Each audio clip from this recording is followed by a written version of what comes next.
আসসালামু আলাইকুম। কেমন আছেন সবাই? নিশ্চয়ই খুব ভালো আছেন। আজ আমি আলোচনা করব কোরআন একমাত্র দলিল, একমাত্র বিধান বা একমাত্র আইন দাতা সেই বিষয়টি নিয়ে। এই বিষয়টি অনেকদিন ধরেই আমি আলোচনা করব বলছিলাম, কিন্তু সময়ের অভাবে হয়তো সেভাবে বলে উঠতে পারি নাই। এই আলোচনাটা করতে গেলে আলোচনাটা একটু দীর্ঘ হবে, তো আশা করি সবাই ধৈর্য সহকারে মনোযোগ সহকারে শুনবেন এবং বোঝার চেষ্টা করবেন। মধ্যে বলে রাখি যে অনেকেই আমাকে বিভিন্ন সময় প্রশ্ন করেন, তারপরে অনেকে সালাম দেন, অনেকেই ফোন করেন। তো সবার প্রতি উত্তর আমি করতে পারি না সময়ের স্বল্পতার কারণে বা সময়ের অমিলের কারণে। অর্থাৎ আমার এখানে বাংলাদেশের সাথে 6 ঘন্টা ব্যবধান, আমেরিকার সাথেও 6 ঘন্টা ব্যবধান। তো আপনারা যে সময় ফোন করেন সেই সময় হয়তো আমি ঘুমাই, আর আমি যে সময় ফ্রি থাকি সেই সময় হয়তো আপনারা ঘুমান। তো যার জন্য, আর দ্বিতীয়ত আমি আমার অফিস টাইমে আমি ফোন রিসিভ করতে পারি না, এটাও একটা অপারগতা আছে। কারণ আমি এখানে আমার কাঙ্ক্ষিত জব করতে পারছি না। আমি একটা সাধারণ জব করি, আমার এখানে চলার জন্য, টিকে থাকার জন্য যেটুকু না হইলে নয় আমি সেটুকু করছি। তো অনেকেই দেশ বিদেশ থেকে প্রশ্ন করছেন, কল করছেন, বিভিন্ন সময় সালাম দিচ্ছেন। আমি তাদের কল রিসিভ করতে পারছি না, কিন্তু আমি সকলের প্রতি আন্তরিক, এবং সকলের সালামের প্রত্যুত্তর যদি আমি করতে যাই তাহলে হয়তো অনেক সময় চলে যায়, যেই সময়টা আমার হয়তো আমি ম্যানেজ করতে পারছি না। তো আমি যেটা করি, অনেক সময় অনেকের সালামের প্রতি উত্তরে আমি তাকে হয়তো একটা লাভ রিয়েক্ট দিচ্ছি বা লাইক দিচ্ছি বা কাউকে উত্তর দিচ্ছি। আপনারা ধরে নেবেন যাদের উত্তর দিচ্ছি না তাদের প্রতি আমি লাভ রিয়েক্ট দিয়েও আমি আপনাদের সালামের প্রতি উত্তর করছি, এটাই ধরে নেবেন আশা করি। আর এরপরে যখন আমার সময় সুযোগ হবে তখন হয়তো আমি নিয়মিতই আপনাদের ফোন রিসিভ করতে পারবো, এটা আমি আগেও বলেছি, এখনও বলছি। সুতরাং আমাকে ক্ষমাসুন্দর দৃষ্টিতে দেখবেন। তবে যারা নির্দিষ্ট প্রশ্ন করতে চান বা উত্তর জানতে চান তারা দয়া করে আমাকে লিখে অথবা ভয়েস মেসেজ পাঠাবেন, আমি আমার সময় করে প্রতি উত্তর করার চেষ্টা করব। ধন্যবাদ। চলুন আমরা আজ আমাদের মূল আলোচনায় ফিরে যাই। আজকের আলোচনা হচ্ছে কোরআন একমাত্র দলিল। কিসের দলিল? আইনের দলিল, আল্লাহর বিধানের দলিল। আল্লাহ আমাদেরকে সৃষ্টি করেছেন, সেই জন্য আমরা কিভাবে চলবো, আমরা কিভাবে কাজ করব, সেই জন্য একটা গাইডলাইন দিয়েছেন। যেমন একটা পণ্য উৎপাদন করলে পণ্যের যাবতীয় বিস্তারিত বর্ণনা, পণ্যের মধ্যে কি কি গুণাগুণ আছে, কিভাবে ব্যবহার করবেন, বিস্তারিত যেমন একটা গাইডলাইন থাকে, ঠিক তেমনি আল্লাহ আমাদেরকে সৃষ্টি করে আমাদেরকে গাইডলাইন দিয়েছেন। একইভাবে পূর্ববর্তী নবী রাসূলগণকেও গাইডলাইন দিয়েছিলেন। সেই গাইডলাইন এবং এই গাইডলাইন কোরআন যে অভিন্ন, সে ব্যাপারেও আল্লাহ কোরআনে আলোচনা করেছেন। এই কোরআন যে একমাত্র দলিল, এই ব্যাপারে কোনো সন্দেহ নাই। এবং আজকের এই ভিডিও আলোচনার পরে আপনাদের যাদের মনে সন্দেহ আছে, যাদের মনে দ্বিধাদ্বন্দ্ব আছে এবং যারা অন্যের কথা দ্বারা প্ররোচিত হয়ে আছেন, তাদের বিষয়গুলো ক্লিয়ার হয়ে যাবে আমি বিশ্বাস করি। সুতরাং ভিডিওটা মনোযোগ সহকারে শেষ পর্যন্ত শুনবেন। হয়তো একটু দীর্ঘ হবে, ধৈর্য ধরে শুনবেন এবং এইটা দলিল হিসেবে রেখে দিতে পারবেন। যারা কোরআনের বিরোধিতা করে তাদেরকে আপনি প্রকাশ্যে তুলে ধরতে পারবেন। কোরআন একমাত্র দলিল। কিসের দলিল? আল্লাহর আইন, নবীর কথা, কাজ ও অনুমোদন, জীবন দর্শন ও পথ নির্দেশের দলিল। এখন কোরআন একমাত্র দলিল এটা বোঝার আগে আমাদেরকে বুঝতে হবে যে কোরআন আসলে কি, হাদিস কি, সুন্নত কি। তো হাদিস কি, সুন্নত কি এবং কোরআন কি, এই ব্যাপারে আলোচনা আমি পূর্বে করেছি, হয়তো আগামীতে আরও করব। আজকে প্রাসঙ্গিকভাবে যেটুকু দরকার সেটুকু করব ইনশাল্লাহ। আল্লাহর নীতি, আইন বা হুকুম মেনে চলার জন্য কোরআন যে একমাত্র দলিল, সেটার প্রমাণ চলুন আমরা প্রথমে হাদিস থেকে বোঝার চেষ্টা করি। যে হাদিস নিয়ে আমাদের এত কথা, এত তোলপাড়। হাদিসে কি বলেছে কোরআনের ব্যাপারে? সহিহ মুসলিম হজ অধ্যায় হাদিস নাম্বার 2821, সেখানে বলা হচ্ছে যে আমি তোমাদের জন্য এমন এক জিনিস রেখে যাচ্ছি যা তোমরা আঁকড়ে ধরে থাকলে তোমরা কখনো পথভ্রষ্ট হবে না, আর তা হচ্ছে আল্লাহর কিতাব। সহিহ মুসলিম।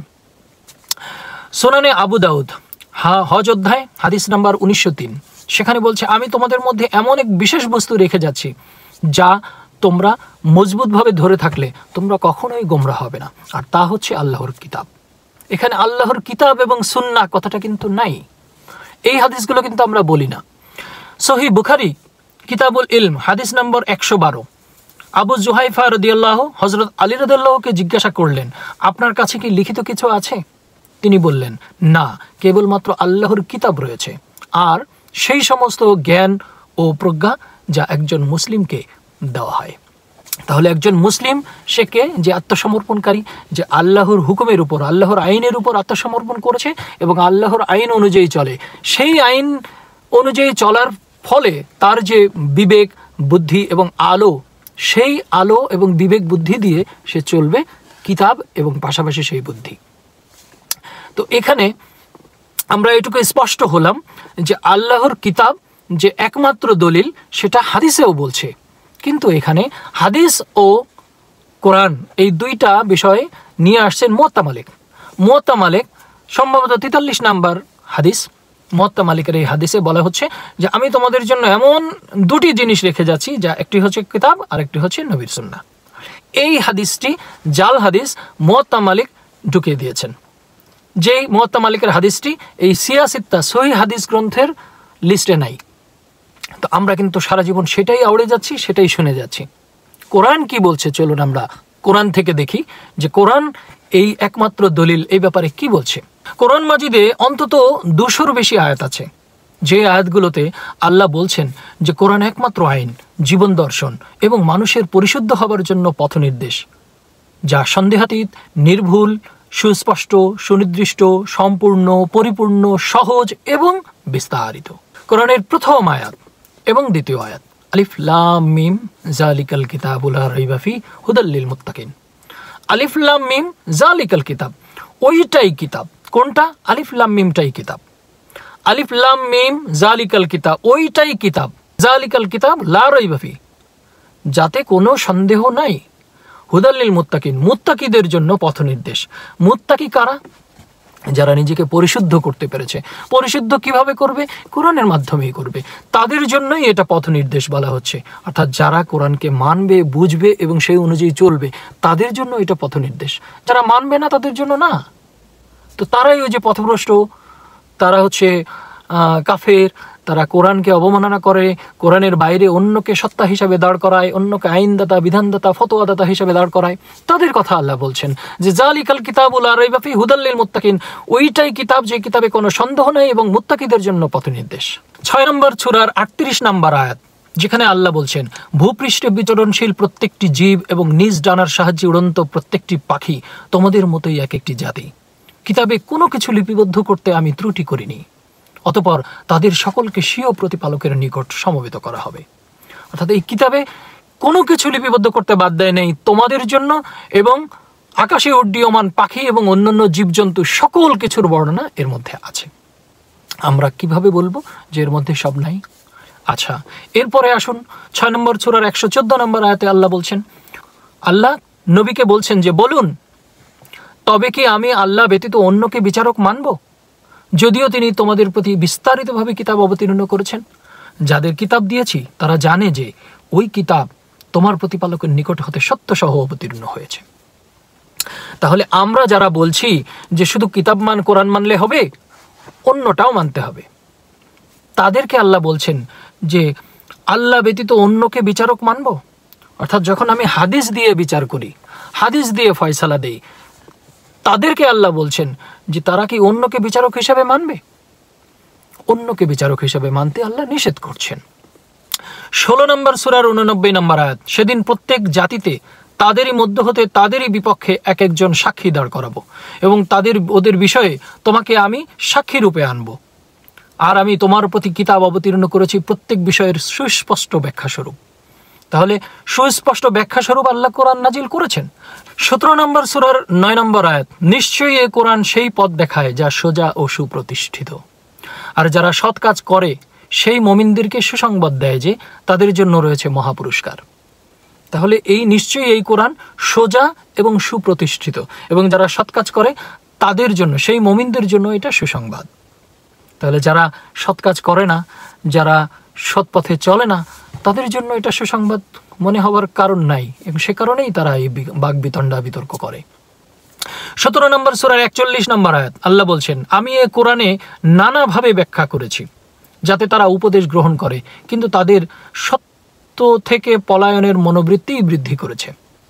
তা তারা সত্য গ্রহণ করবে না, যার জন্যই এই কিতাব সুস্পষ্ট না, সুনির্দিষ্ট না, এতে সব কিছু নাই, এটা শুধু মানলে হবে না, অন্য কিছু মানতে হবে, ইত্যাদি ইত্যাদি কথা তারা বলছেন। অথচ আল্লাহ বলছেন এটাতে সুস্পষ্টভাবে সব কিছুর ব্যাখ্যা করা হয়েছে। 17 নম্বর সূরার 89 নম্বর আয়াত, আমি এ কোরআনে মানুষের জন্য যাবতীয় দৃষ্টান্ত বিস্তারিতভাবে বর্ণনা করেছি। কিন্তু অধিকাংশ মানুষই ঈমান গ্রহণ করতে অস্বীকার করে, কেবল কুফরি করে। অর্থাৎ অধিকাংশ মানুষই এটা বিশ্বাস করে না এবং তারা কুফরি করে। 18 নম্বর সূরার 54 নম্বর আয়াত, আমি অবশ্যই মানুষের জন্য এই কোরআন সর্বপ্রকার উপমা বিশদভাবে বর্ণনা করেছি, কিন্তু মানুষ সর্বাধিক বিতর্ক প্রিয়। তাহলে আমরা বিতর্ক করছি, সেটা আল্লাহ আগেই বলে দিয়েছেন যে তারা মানুষ সর্বাধিক বিতর্ক প্রিয়, অথচ আমি এর ভিতরে সবকিছু সুস্পষ্টভাবে বিশদভাবে বর্ণনা করেছি। 20 নম্বর সূরার 113 নম্বর আয়াত, এভাবেই আমি কোরআনকে আরবি ভাষায় নাজিল করেছি আর তাতে সতর্কবাণী বিস্তারিতভাবে বিবৃত করেছি, যাতে তারা আল্লাহকে ভয় করে অথবা তা তাদের জন্য উপদেশ হিসেবে হয়। তাহলে এখানেও আল্লাহ বলছেন যে সবকিছু সুস্পষ্টভাবে বর্ণনা এবং বিশদভাবে বর্ণনা। 26 নম্বর সূরার 2 নম্বর আয়াত, এগুলো সুস্পষ্ট কিতাবের আয়াত। সুস্পষ্ট কিতাবের আয়াত, আপনি কোনোভাবেই বলতে পারবেন না যে এটা পড়ে সব বোঝা যায় না। আল্লাহ বলছেন সুস্পষ্ট, আপনি কোনোভাবেই বলতে পারবেন না যে এটার মধ্যে সব নাই। আল্লাহ বলছেন সবকিছু বিশদভাবে বর্ণনা। সুতরাং যারা বলছেন শুধু কোরআন পড়লে হবে, হাদিসও পড়তে হবে, তারা আসলে বুঝতেই পারেন নাই যে কোরআন আসলে কি, হাদিস কি। কোরআন তারা পড়েই দেখেন নাই, আর পড়লেও তা শুধু না জেনে না বুঝে পড়েছেন সোয়াবের আশায়, যা কোনো কাজে লাগে না। পড়া মানে তো বুঝা, একটা জিনিস বুঝলেই তো সেটা পড়া হয়, না বুঝলে কি পড়া হয়? আমরা যদি কোনো বই পড়ি, কোনো পত্রিকা পড়ি, কেউ কি আপনাকে প্রশ্ন করবে যে আপনি কি এটা বুঝে পড়েছেন? আপনি পড়েছেন, বুঝেছেন বিধায় আপনি পড়ছেন, না বুঝলে তো পড়তেন না। আপনি যদি চাইনিজ ভাষায় এক গাদা লেকচার শোনেন আর আপনি যদি ভাষা না বুঝেন, তাহলে সেই লেকচার শুনে আপনার কোনো লাভ আছে? কিন্তু কোরআনের বেলায় আমরা বলছি পড়লেই সওয়াব, কিন্তু পড়াটা যে বুঝে পড়া, সেই বিষয়টা আমরা মাথায় রাখি নাই। 77 নম্বর সূরার 50 নম্বর আয়াত, আল্লাহ বলছেন কোরআনের পরিবর্তে আর কোনো হাদিসের প্রতি তারা ঈমান আনবে? এই যে ফাবি এই হাদিসিম বাদাহু ইউমিনুন, এই হাদিস শব্দটা আল্লাহর বাণীর বেলায় ব্যবহার করেছেন। এখন হাদিস নামে আমরা যদি বলি কোরআনের পরিবর্তে অন্যান্যদের কথা হচ্ছে হাদিস, বা নবীর কথা, অনুমোদন, কাজ, এগুলো হচ্ছে হাদিস, তাহলে নবীর কথা, কাজ ও অনুমোদন এগুলো কি নবী কোরআনের বাইরে দিয়েছেন? কোরআনের বাইরে দেন নাই। সেই বিষয়ে আলোচনা আমি পরে আসছি। 29 নম্বর সূরার 51 নম্বর আয়াত, এটা কি তাদের জন্য যথেষ্ট নয় যে আমি তোমার নিকট কোরআন অবতীর্ণ করেছি, যা তাদের নিকট পাঠ করা হয়? এতে অবশ্যই মুমিন সম্প্রদায়ের জন্য অনুগ্রহ ও উপদেশ রয়েছে। তাহলে আমরা কিভাবে বলছি যে কোরআন যথেষ্ট নয়? আল্লাহ বলছেন এটা কি তাদের জন্য যথেষ্ট নয়? তাহলে এই কিতাব আমরা রেখে আমরা বলছি মুসলিম সাহেব, বুখারী সাহেব, অমুক সাহেব, তমুক সাহেবের কথা মানতে হবে, মুফতি, মুহাদ্দিস, মুফাসসিরগণ সকলে মিলে অমুকের মত, তমুকের মত, এইভাবে আমাদের মানতে হবে। আল্লাহ বলছেন এটা কি তাদের জন্য যথেষ্ট নয়? এরপরে 29 নম্বর সূরার 58 নম্বর আয়াত, আমি মানুষের জন্য এ কোরআন যাবতীয় দৃষ্টান্ত বর্ণনা করেছি। তুমি যদি তাদের কাছে কোনো নিদর্শন নিয়ে আসো, তাহলে কাফিররা অবশ্যই বলবে তোমরা মিথ্যা ছাড়া আর কিছুই বলছো না। তাহলে কাফের যারা, তারা কোরআনকে বিশ্বাস করে না, এজন্য বলে যে কোরআনের বাণী বললে তুমি মিথ্যা বলছো। এবং সেটাই হচ্ছে আমাদের সমাজে অধিকাংশ আয়াত যেগুলো সুস্পষ্ট, সুনির্দিষ্ট, সেগুলো আমরা বর্ণনা করছি না। আমরা যে আয়াতগুলো রূপক, সেই আয়াতগুলোর একটা মন গড়া ব্যাখ্যা দিয়ে মানুষের সামনে দাঁড় করিয়ে বলছি যে এটা সত্য। অথচ সুস্পষ্ট কিতাব, সুস্পষ্ট আয়াতগুলোতে আল্লাহ বলছেন যে তোমরা এটার অনুসরণ করো, এর বাইরে যেও না, এটা ছাড়া অন্য কাউকে অভিভাবক রূপে গ্রহণ করো না, এই বাণী ছাড়া অন্য কোনো বাণী গ্রহণ করো না, ইত্যাদি। 36 নম্বর সূরার 12 নম্বর আয়াত, আমি মৃত্যুকে জীবিত করি আর লিখে রাখি যা তারা আগে পাঠিয়ে দেয় আর যা পেছনে ছেড়ে যায়, সব কিছুই আমি স্পষ্ট কিতাবে সংরক্ষিত করে রেখেছি। তাহলে আমরা পেছনে যা ফেলে আসছি, সামনে যা পাঠিয়ে দিচ্ছি, সব কিছুই আল্লাহ কিন্তু লিখে রাখছেন। এই লিখিত, অর্থাৎ আমি যে কর্ম করে যাচ্ছি আমার এই জীবনে, এই কর্মের কর্মফল হিসেবেই এই লিখিত কিতাবটা আমলনামা হিসেবে আমাকে ধরিয়ে দেওয়া হবে মৃত্যুর সময়, এবং বলা হবে এই তুমি করেছিলে। সেটাই বলছে যে সুস্পষ্ট কিতাবে লিখিত এবং সংরক্ষিত রয়েছে। 39 নম্বর সূরার 27 নম্বর আয়াত, আল্লাহ বলছেন আমি এ কোরআনে মানুষের জন্য সব রকমের দৃষ্টান্ত ও উপমা উপস্থিত করেছি যাতে তারা উপদেশ গ্রহণ করে। তাহলে যাতে আমরা উপদেশ গ্রহণ করি সেজন্য কোরআনে সবকিছু সুস্পষ্টভাবে উপস্থিত করেছেন। সুতরাং কোনোভাবেই বলার সুযোগ নাই যে কিতাবে সব নাই। 5 নম্বর সূরার 3 নম্বর আয়াত, যেটা দিয়ে আল্লাহ একদম সর্বশেষ কোরআনের আয়াত নাজিল করলেন এবং বলে দিলেন আল-ইয়াউমা আকমালতু লাকুম দীনাকুম ওয়া আতমামতু আলাইকুম নি'মাতি ওয়া রাদিতু লাকুমুল ইসলাম দীনা। আজ তোমাদের জন্য তোমাদের দিনকে পূর্ণাঙ্গ করলাম ও তোমাদের প্রতি আমার অনুগ্রহ সম্পূর্ণ করলাম এবং ইসলামকে, আত্মসমর্পণকে তোমাদের দিন হিসেবে মনোনীত করলাম। তাহলে আজ তোমাদের জন্য আমার দিনকে পরিপূর্ণ করলাম, এই যে পূর্ণাঙ্গ করে দিলাম, পরিপূর্ণ করে দিলাম, এই কথাটার পরে কি আর বলার সুযোগ থাকে যে এই কিতাবে সব কিছু নাই? এই আয়াতগুলো বুঝতে কি আমাদের মদিনা, আজহার বা অমুক বিশ্ববিদ্যালয় থেকে ডিগ্রি নেওয়া লাগবে? অমুকের মতে তমুকের মতে কি বলেছে, মুহাদ্দিসরা কি বলেছেন, এইগুলো যাচাই বাছাই করা লাগবে? কোরআন যেখানে সুস্পষ্ট, সুনির্দিষ্ট, সহজ এবং সাবলীল, বরং কোরআনের এই আয়াতগুলো দিয়ে দিনের আলোর মতো পরিষ্কার যে কোরআন পরিষ্কার, পরিপূর্ণ, সম্পূর্ণ, বিস্তারিত, সন্দেহাতীত এবং জ্ঞান ও প্রজ্ঞাময়। অর্থাৎ এটা clear, complete, comprehensive, detailed, indisputable and full of wisdom. কিন্তু আমরা সেটা মানছি না। আমরা বলছি বারংবার যে এটা সন্দেহ আছে, যে এটা সব বোঝা যায় না, এটা পরিষ্কার না, এটা আরবি ভাষা আমি বুঝি না, ইত্যাদি ইত্যাদি। কিন্তু আল্লাহ বলছেন পড়লেই বুঝবেন। আপনি আরবি না বুঝেন, আপনি বাংলা অনুবাদ পড়েন। যদিও বাংলা অনুবাদে অনেক ভুল আছে, আপনি অনেকগুলো অনুবাদ একসাথে মিলাইলেও দেখবেন যে ভুল আপনার সামনে অটোমেটিক্যালি ধরা পড়বে। এরপরও হয়তো অনেকে বলার চেষ্টা করবেন যে কোরআনে অনেক কিছুই নাই, কোরআনে অনেক কিছু পরিষ্কার না। হ্যাঁ, কোরআনে অনেক কিছুই নাই বলতে আপনার মতের মতো নাই। আপনার মত, আপনার দল বা আপনার ইচ্ছাকে প্রয়োগ করার জন্য, আপনার সুবিধাকে প্রয়োগ করার জন্য যা যা দরকার সেগুলো কোরআনে নাই। কারণ কোরআন তো আপনার মত অনুযায়ী চলে না। কোরআনের অনুযায়ী চলবে, আল্লাহর বিধান অনুযায়ী চলবে, আপনাকে সে আল্লাহর বিধান অনুযায়ী চলতে হবে। কিন্তু আপনি যখনই আপনার বিধান সাথে মিলছে না, যখন আপনার সুবিধার সাথে মিলছে না, আপনার দলের সাথে মিলছে না, আপনার মতাদর্শের সাথে মিলছে না, তখন আপনি বলে দিচ্ছেন যে কোরআনে সব নাই। তাহলে আমরা কোরআনের নামে অপবাদ দিচ্ছি। পূর্ববর্তী সকল কিতাবের সমর্থক হচ্ছে কোরআন। এই ব্যাপারে আল্লাহ কি বলেছেন চলুন আমরা দেখে আসি। অনেকেই মনে করেন যে কোরআন নাজিল হবার পর পূর্ববর্তী সব কিতাব বাতিল হয়ে গেছে, রহিত হয়ে গেছে, বা অমুকের বিধান, অমুকের আইন বাতিল হয়ে গেছে। তো আল্লাহ বলছেন, আমি যা অবতীর্ণ করেছি তৎপ্রতি বিশ্বাস স্থাপন করো।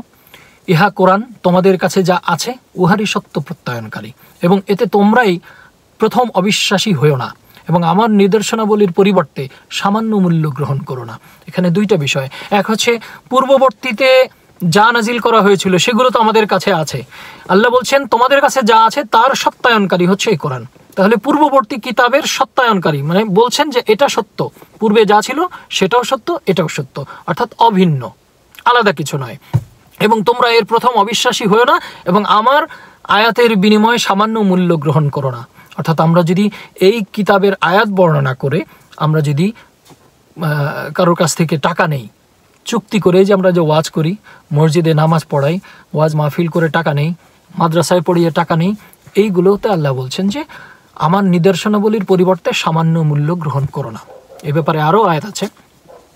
2 নম্বর সূরার 85 নম্বর আয়াত, তবে কি তোমরা কিতাবের কিছু অংশ বিশ্বাস করো আর কিছু অংশকে অবিশ্বাস করো? অর্থাৎ আমরা কোরআনের কিছু মানছি, কিছু মানছি না। যেটা আমার সুবিধা হচ্ছে সেটা মানছি, যেটা সুবিধা হচ্ছে না সেটা মানছি না। তো এই ব্যাপারে আল্লাহ বলছেন তোমরা কি কিতাবের কিছু মানবে আর কিছু মানবে না?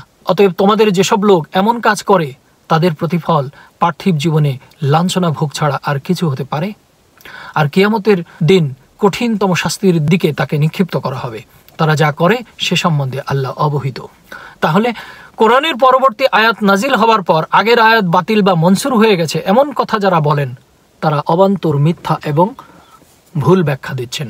কোরআনের কোনো আয়াত দ্বারাই কোনো আয়াত বাতিল হয়নি, বরং সকল আয়াত সুনির্দিষ্ট, সুস্পষ্ট, অপরিবর্তনীয় এবং অবশ্য পালনীয়। 2 নম্বর সূরার 91 নম্বর আয়াতে আল্লাহ বলছেন, আর যখন তাদেরকে বলা হয় আল্লাহ যা অবতীর্ণ করেছেন তাতে ঈমান আনো, তারা বলে আমাদের প্রতি যা অবতীর্ণ হয়েছে তাতে আমরা বিশ্বাস করি, অথচ পরবর্তী কিতাবকে তারা প্রত্যাখ্যান করে, যদিও তা সত্য এবং তাদের নিকট যা আছে তার সমর্থক। এখানে পূর্ববর্তী কিতাবধারীদেরকে আল্লাহ বলছেন যে পরবর্তী কিতাব কোরআন নাজিল হওয়ার পর তারা বলছে আমাদের কাছে যা আছে তাই আমরা মানি, আমরা তোমাদেরটা মানি না। অথচ আল্লাহ বলছেন যে আগেরটা আর পরবর্তীটা অভিন্ন এবং একে অপরের সমর্থক। তাহলে যারা ইনজিল, তাওরাত, জবর এদের অনুসারী অর্থাৎ ইহুদি, নাসারা, খ্রিস্টান, তারাও যে কোরআনকে মানবে অভিন্ন বাণী হিসাবে, সেটাই আল্লাহ এখানে নির্দেশ করেছেন।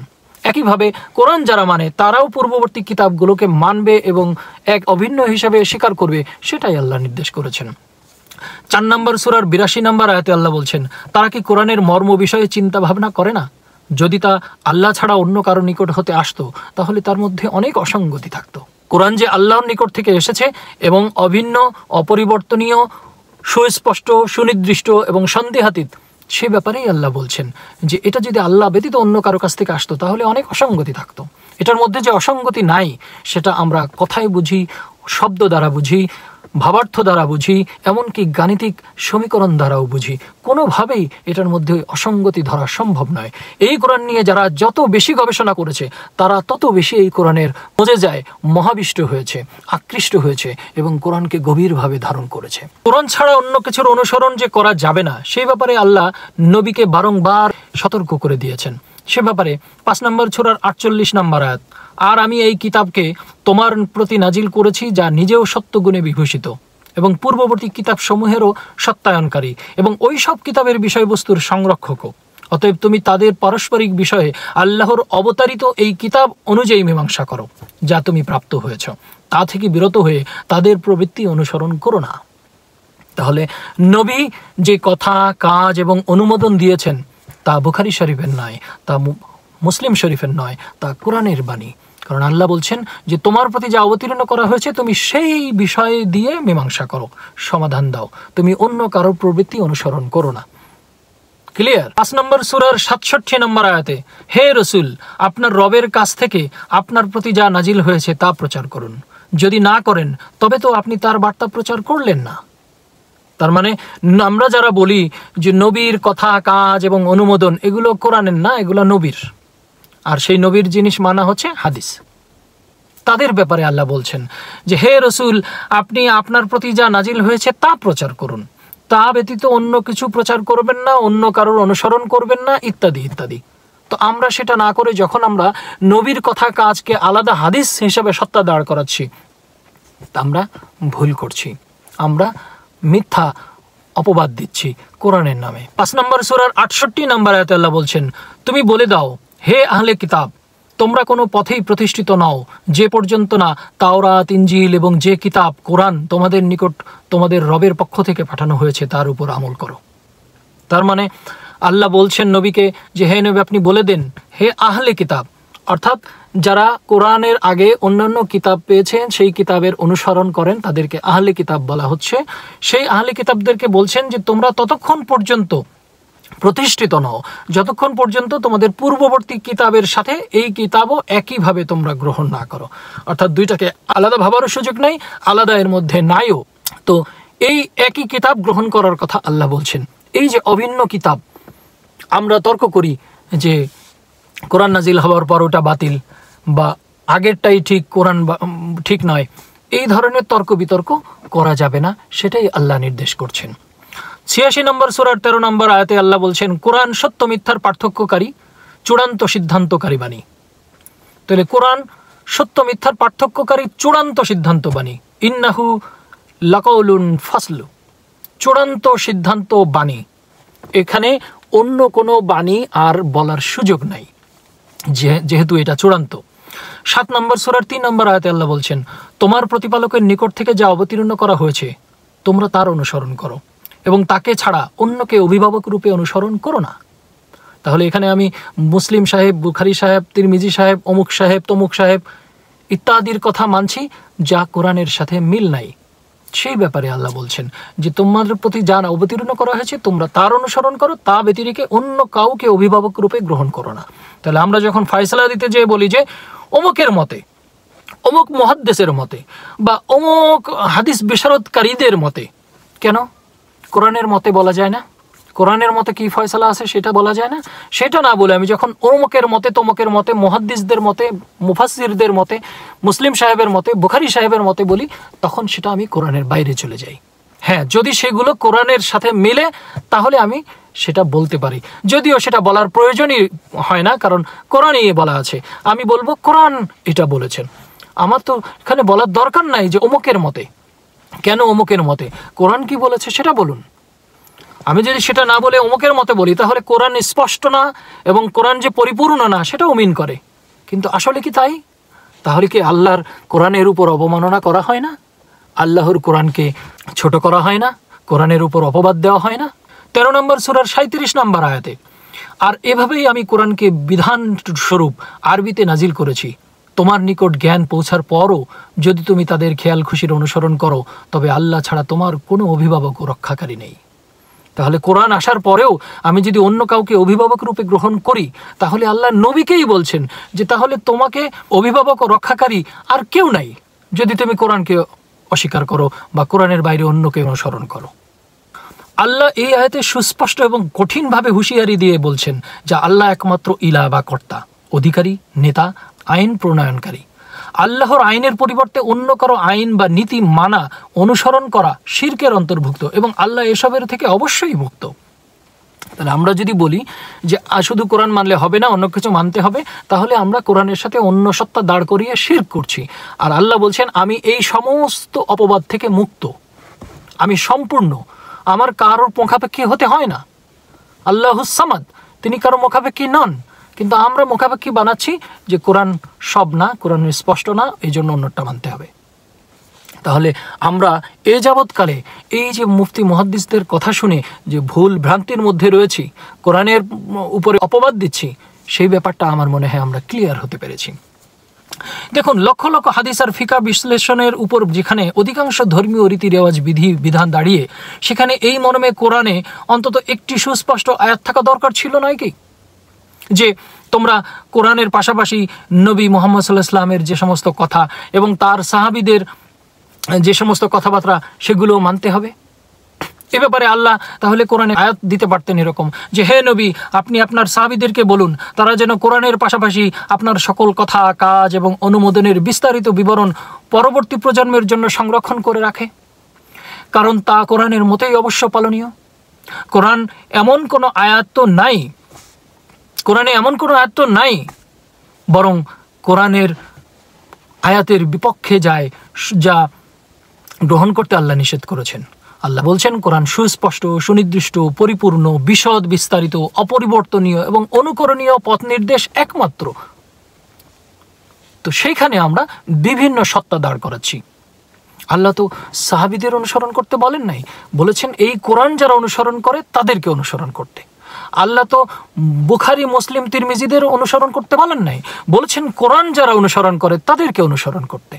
আল্লাহ মহানবী সাল্লাল্লাহু আলাইহি ওয়াসাল্লামকে বলেন নাই যে আপনি আপনার ইচ্ছা মতো আইন প্রয়োগ করেন, নীতি দেন, আদর্শ দেন। আল্লাহ বলেছেন কোরআনে যা নাজিল করা হয়েছে তুমি সেই অনুযায়ী অন্যদেরকে পথ নির্দেশ দাও। তাহলে আমরা কিভাবে বলি যে কোরআন আলাদা, হাদিস আলাদা? 2 নম্বর সূরার 42 নম্বর আয়াতে আল্লাহ সুস্পষ্ট বলে দিয়েছেন যে তোমরা সত্যকে মিথ্যার সাথে মিশ্রিত করো না এবং জেনে শুনে সত্য গোপন করো না। আমরা কি করছি? আমরা কোরআনের সাথে অন্য কিছু মিশায়ে আমরা এটাকে মিশ্রিত করছি, সত্য মিথ্যা মিশায়ে একাকার করে দিচ্ছি।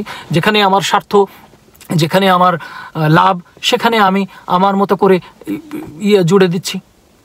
অথচ আল্লাহ বলছেন যে সত্য স্বীকার করো, যদি তা তোমার বিপক্ষেও যায়, যদি তোমার পরিবারের বিপক্ষেও যায়, তবুও সত্যকে সত্য বলেই মেনে নিতে হবে।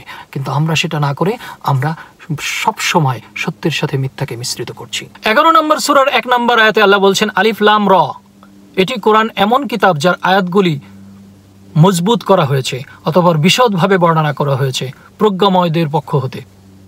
তাহলে প্রজ্ঞাময়ের পক্ষ হতে এটা বিশদভাবে বর্ণনা করা হয়েছে। আজকে ভিডিও অনেক দীর্ঘ হয়ে যাচ্ছে, আমি চেষ্টা করব দ্রুত শেষ করে দেওয়ার জন্য। সুতরাং যারা বলেন কোরআনে সব কিছু নাই বা কোরআন পড়ে সব বোঝা যায় না, তারা আসলে কোরআন পড়েই দেখেন নাই। তারা সবসময় সম্মানিত মোল্লাদের কাছে শুনে এসেছেন যে কোরআনের সব কিছু নাই, এবং কোরআনকে বোঝার চেয়ে তথাকথিত হাদিসকে বেশি গুরুত্ব দিতে গিয়ে কোরআন বোঝার চেষ্টাই হয়তো তারা করেন নাই।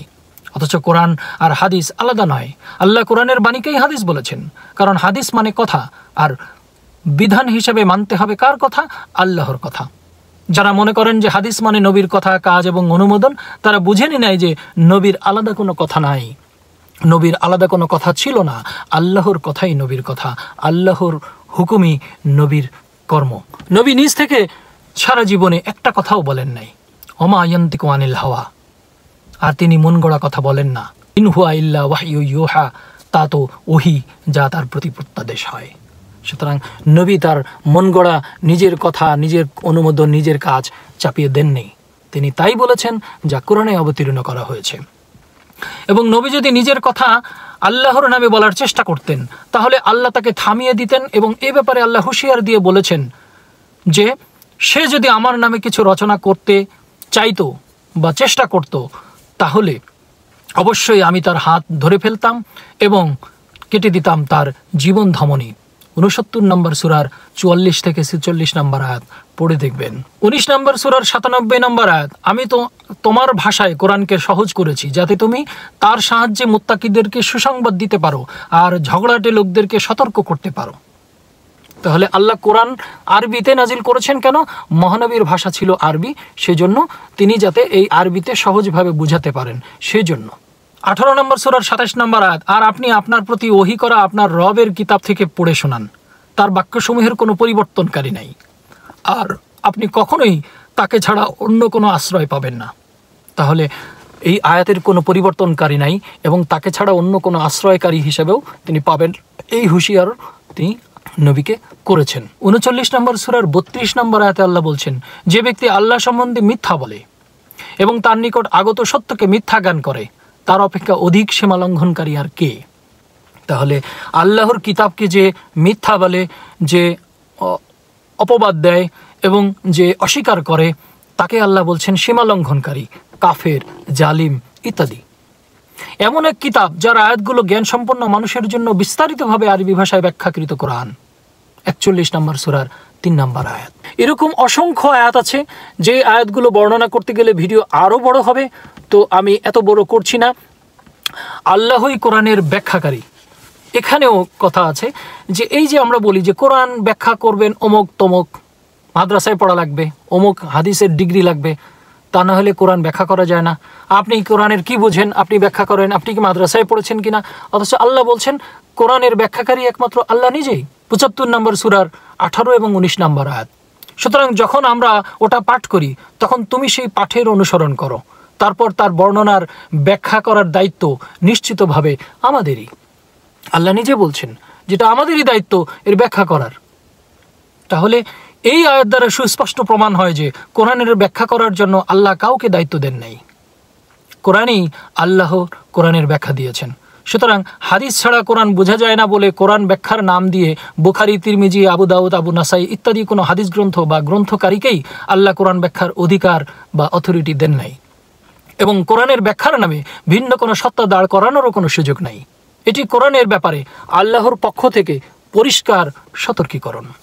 85 নম্বর সূরার 21 নম্বর আয়াতে আল্লাহ বলছেন, কাফিররা অমান্য করলেও এ কোরআনের কোনোই ক্ষতি হবে না, বস্তুত এটা সম্মানিত কোরআন। তাহলে কেউ অস্বীকার করলুক তাতে কোরআনের কিছু যায় আসে না, এটা সম্মানিত কোরআন। বস্তুত কোরআনই হাদিস, হাদিসই কোরআন। কোরআনই রসুলের বাণী, কোরআনই আল্লাহর বাণী। আল্লাহর কথাই রসুল বলেন, বিধানদাতা, ফতোয়াদাতা, সিদ্ধান্তদাতা একমাত্র আল্লাহ। তার কোরআনে সকল কিছু সহজ, সুস্পষ্ট এবং বিশদভাবে বর্ণনা করেছেন। তাই কোরআন বুঝলেই হাদিস বোঝা যায়, কোরআন মানলেই রসুল মানা হয়, হাদিস মানা হয়, সুন্নত মানা হয়, আল্লাহ মানা হয়। কোরআনের প্রতি ঈমান আনা মানেই আল্লাহ এবং রসুলের হাদিস তথা কথার উপর ঈমান আনা। কোরআনের বাইরে রসুলের আলাদা কোনো নীতি নাই, সেটা ভাবলেই আল্লাহর আইনের বাইরে চলে যাওয়া হয়, দুইয়ের অস্তিত্ব চলে আসে। আর আল্লাহর নীতির বাইরে অন্য কোনো নীতির অবস্থান আছে এমন ভাবাই শিরক এবং কুফরি। সুতরাং যারা বলেন যে শুধু কোরআন মানলে হবে, হাদিসও মানতে হবে, তারা আসলে কোরআন কি তাও জানে না, হাদিস কি তাও বোঝে না। কোরআন নিজেই তার পরিচয়, গুণাবলী এবং অনুসরণযোগ্যতা সম্পর্কে বিস্তারিতভাবে আলোচনা করেছে।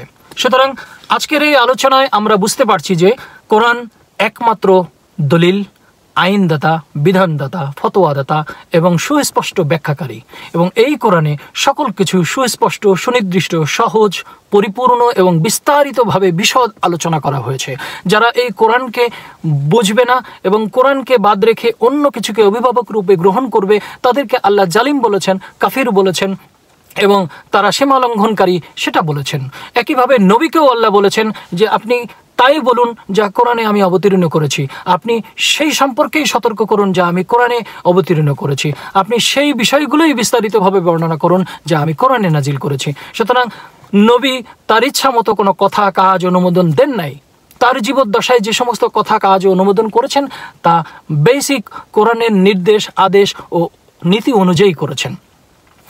অনেক কিছু কোরআনে নাই যেগুলো আল্লাহ কোরআনে বলার প্রয়োজন মনে করেন নাই, সেগুলোর ব্যাখ্যা কিভাবে দিবেন? কোরআনের বাকি আয়াতগুলোর যেই বেসিক এবং মূল বিষয় সেইগুলোর উপর ভিত্তি করে ফয়সালা দিবেন। তো সেটা যদি কোরআনের সাথে সাংঘর্ষিক হয় তাহলে সেটা গ্রহণযোগ্য নয়। এই কথাগুলোই সুস্পষ্ট। সুতরাং আমরা কোনোভাবেই বলতে পারবো না যে কোরআন মানলে হবে, হাদিসও মানতে হবে।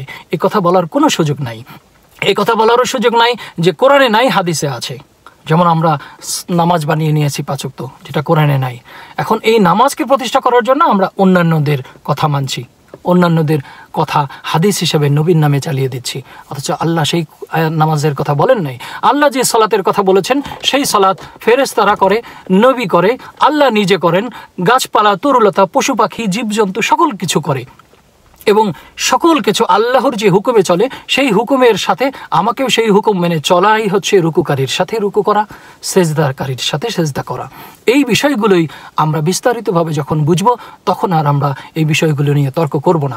সুতরাং আজ থেকে যারা কোরআনের উপর অপবাদ দিচ্ছেন যে কোরআন মানলে হবে না, বা যারা কোরআন মানে তারা পথভ্রষ্ট, তাদের জন্য আজকের এই আলোচনাটা দলিল হিসেবে আপনারা রেখে দিতে পারেন যে কোরআনই একমাত্র আইনদাতা, বিধানদাতা, ফতোয়াদাতা এবং একমাত্র জীবন বিধান। ধন্যবাদ।